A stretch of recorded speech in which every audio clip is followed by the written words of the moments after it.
I'm Ralph McDaniels. Video Music Box is a program I started in 1983. I first fell in love with hip hop. Russell Simmons was a promoter who became a big record music mogul. And he used to promote music. And we went to the Disco Fever in the Bronx one night. And I was just like amazed at everything that was happening in the community, outside of the club, the dancers, the outfits, the music, the guys on the mic. I was hooked at that point. And I was like, yeah, I want to do this. So now the Brooklyn and Queens scene is totally different from the Bronx. You know, I come from before hip hop. It wasn't even called hip hop then when I was there. So we already had a scene where we were playing music and dancing, and a guy was on the mic, and it wasn't called hip hop yet. So our vibe was a little bit more based on, I think, a lot of the Afro-Cuban type rhythms in Brooklyn, especially in Brooklyn, because it was such a melting pot of a lot of different sounds. So it's a little different than the Bronx, but we just mixed it up and did whatever we did. Fashion has always identified for me if you were into the music. And that was back then.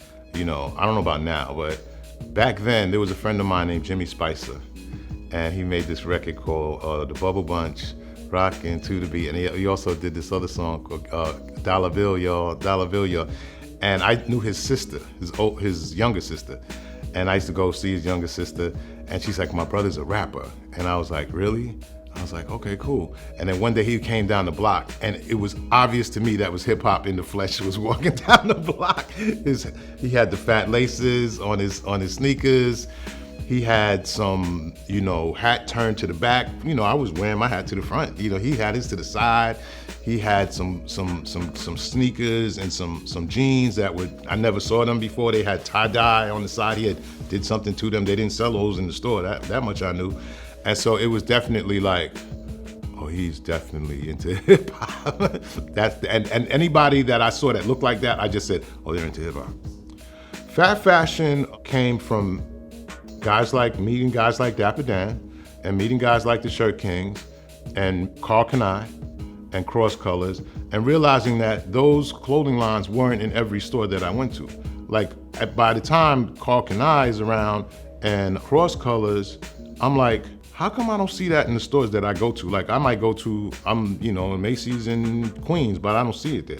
So you have to go to certain stores to find these things at that particular time. So I said to myself, okay, maybe we should just have a show where we can showcase some of these things. And I'm gonna open up my own store that we could sell, like a boutique where we could sell the pieces that we really like. And so that's what we did. We opened up a store, Uncle Ralph's Urban Gear, and we started the Phat Fashion show. At the same time, I was becoming aware of what was happening on the shows on 42nd Street, and all of the fashion week. I didn't realize that fashion was just as powerful as an artist on stage. People are attracted to see clothes and models just as much as they would be attracted to seeing Jay-Z and I.